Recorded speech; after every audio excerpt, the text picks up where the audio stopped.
एक महत्त्वाची बातमी. मुंबईच्या महापौर रितू तावडे यांना धमकीचा ईमेल आल्याने प्रशासन आणि सुरक्षा यंत्रणा सतर्क झाल्यात.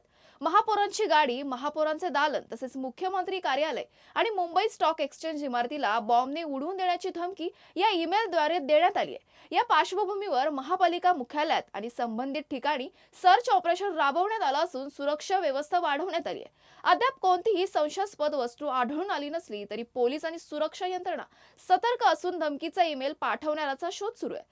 दरम्यान अशा धमक्यांना आपण घाबरत नसल्याचं सांगत महापौर रितू तावडे यांनी आपलं काम नेहमीप्रमाणे सुरू ठेवणार असल्याचा निर्धार व्यक्त केलाय.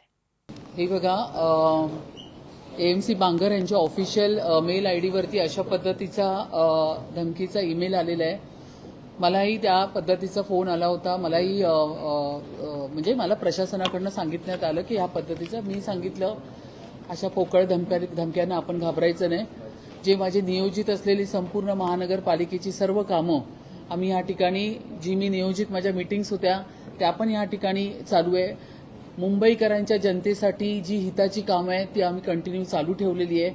अशी धमक्या आम्हाला जर आलेत, ज्यावेळी मी महापौर झाले त्याचवेळी मी बांगलादेशी फेरीवाले, तो तर माझा पहिला अजेंडा होता की अशा पद्धतीने बांगलादेशी फेरीवाले जे आहेत ते त्यांना ह्या ठिकाणी 100% आम्ही उठवून मुंबईच्या बाहेर पाठवणार आणि मूळ मुंबईकरांना न्याय देणार.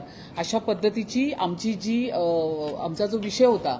मग मी या ठिकाणी महापौर म्हणून असेल की उपमहापौर म्हणून गाडी असतील, आम्ही सर्वजण नेहमीप्रमाणे काम करतोय. नेहमीप्रमाणे सकाळी जरी तो मेल मला कळाला तरी मी या ठिकाणी आलेले आहे. मी माझं काम केलेलं आहे. मला माझ्या गृह खात्यावरती पूर्ण विश्वास आहे. मला माझ्या मुंबई महानगरपालिकेचे जे प्रशासन आहे आणि जे सुरक्षा प्रशासन आहे त्याच्यावरती मला पूर्ण विश्वास आहे.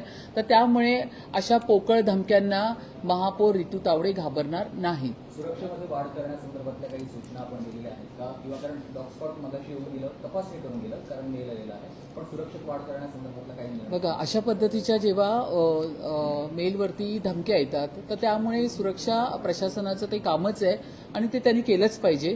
या ठिकाणी डॉग स्क्वॉड वगैरे त्यांची संपूर्ण यंत्रणा येऊन त्यांनी महापौराचं पूर्ण दालन असेल, महापौरांची गाडी असेल, हे सगळं त्यांनी चेक केलेलं आहे. मुंबई महानगरपालिकेची बिल्डिंग चेक केलेली आहे. मी फक्त एवढेच आदेश दिले की आता आज जे बाहेरचे आपल्याला भेटायला येतात त्यांना मात्र आज पाठवू नका आणि स्ट्रिक्टली संपूर्ण चेकिंग जी आहे ती मुंबई महानगरपालिकेचे जेवढे दरवाजे आहेत त्या दरवाज्यावरती तुम्ही कडक व्यवस्था करा. मी हेही सांगितलं की मुंबई महानगरपालिकेमध्ये फक्त एक मुंबईची महापौर बसत नाही, मुंबईचे संपूर्ण प्रशासन, ॲडमिनिस्ट्रेशन आणि मुंबईकर येणारे आपापली पत्र घेऊन.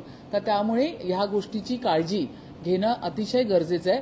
परंतु अशा पद्धतीने धमक्या देऊन या ठिकाणी जर त्यांना वाटत असेल की महापौर थांबेल, उपमहापौर थांबेल किंवा महाराष्ट्राचे इतर महापौर थांबतील तर हे काही त्यांचं साध्य होणार नाही. आम्ही आमचं काम मुंबईच्या हितासाठी, मुंबईच्या सेवेसाठी, मुंबईकरांसाठी हे करतच राहू. महानगरपालिका, सीएम ऑफिस, आरएसएसचं हेडक्वार्टर आणि सगळं महत्त्वाच्या जागेने धमक्या देण्यात आलेल्या आहेत. विदेशी हात आहे काय मागे किंवा विदेशीतून हे सगळं केलं जाते असं नाही. ह्याची सगळी माहिती ही गृह खातं किंवा महापालिका प्रशासन सुरक्षा घेईल. ही संपूर्ण माहिती काय आहे त्याची मी त्यांच्याकडनं इन्फॉर्मेशन जी पण आहे ती कलेक्ट करेन नक्कीच.